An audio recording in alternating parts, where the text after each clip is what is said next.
Retour sur le plateau de Direct Investisseur. On accueille tout de suite en duplex Pierre Verret de YouTrading. Bonjour Pierre. Bonjour tout le monde.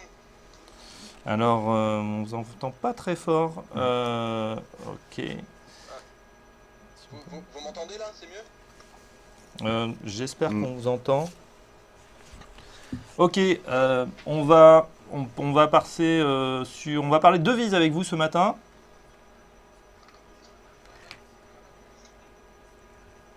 Pierre?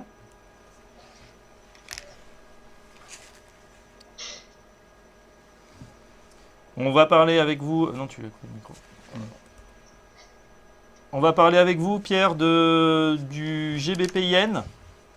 Absolument, oui, absolument. Effectivement, il y a donc une configuration intéressante qui est en train de se mettre en place sur cette parité.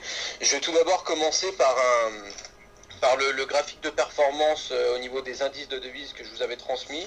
Donc c'est vrai que rapidement sur ce graphique de performance en unité de temps 4 heures, on avait donc jusque-là une monnaie anglaise donc, qui fait partie d'ailleurs par rapport à un panier de devises composé de majors des plus fortes actuellement, juste derrière le dollar américain en ce moment.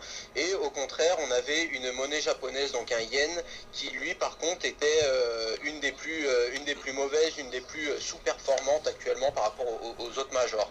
Donc ceci s'explique évidemment par différents faits macroéconomiques, notamment en ce qui concerne les différentes politiques monétaires des deux zones économiques en question. Maintenant, voilà, je voulais attirer votre œil sur le fait que effectivement, donc on a un GBP qui serait en train de se retourner actuellement, qui ralentirait dans sa tendance haussière, qui l'aurait même cassé, comme j'ai pu le montrer sur le graphique des indices de devises. Et on a au contraire une monnaie japonaise qui sort d'une structure un petit peu rangy, j'allais dire, un trading range assez horizontal finalement sur le yen japonais, au même moment où finalement la livre sterling quant à elle est en train de baisser par rapport aux autres devises. Donc maintenant, rapidement, je vais donc passer sur le graphique donc de la parité, cette fois GBP GPY en unité de temps 240 minutes. Et c'est vrai qu'on peut constater donc qu'on a actuellement une phase de consolidation qui s'est mise en place après un mouvement haussier qui avait pris sa source au niveau des 176 environ, c'était tout début février, je crois que c'était le 3 ou le 4 février, et qui a propulsé les prix jusqu'à 185 à peu près, donc plus ou moins 20 jours plus tard, le 26 février. Voilà. Donc j'attire également votre attention sur le fait qu'on a actuellement une divergence baissière notable entre les prix et les indicateurs MACD et RSI depuis le 6, depuis la semaine du 6-12 février environ. Voilà, donc ça veut pas forcément dire qu'on va s'orienter dans un renversement, néanmoins, ça traduit bien l'idée que la tendance se ralentit.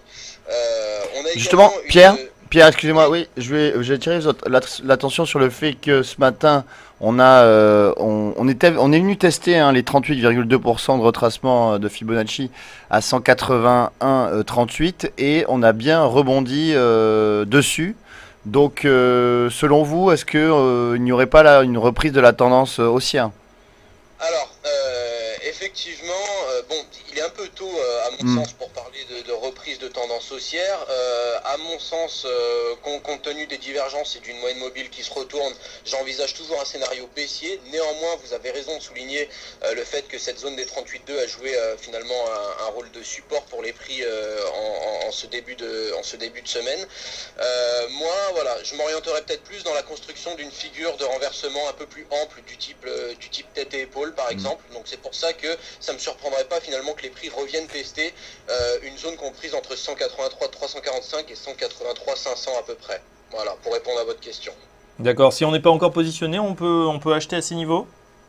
Alors oui, voilà, complètement, justement, c'est ce que j'allais dire. J'envisagerais, alors idéalement, ça serait que les prix retournent dans une zone comprise, comme je viens de le dire, entre 183 345 et 183 500, voire même 184. Ça serait vraiment l'idéal pour prendre une position de vente. Maintenant, c'est vrai que si les prix confirment pas quant à finalement un retracement à ce niveau-là, j'envisagerais un ordre de vente dès lors qu'on aurait une rupture des 181,38 qui correspond donc aux 38,2% de Fibonacci, effectivement. Très bien, merci Pierre. On surveille donc ce niveau des 180-38 extrêmement intéressant et important. Je rappelle que vous animez YouTrading chez ActiveTrade et on vous retrouve très bientôt pour une nouvelle paire Forex. Merci à tous, au revoir. À très bientôt. Tout de suite, on passe à une vidéo pédagogique. Quels sont les facteurs qui impactent justement ce marché du Forex? À tout de suite.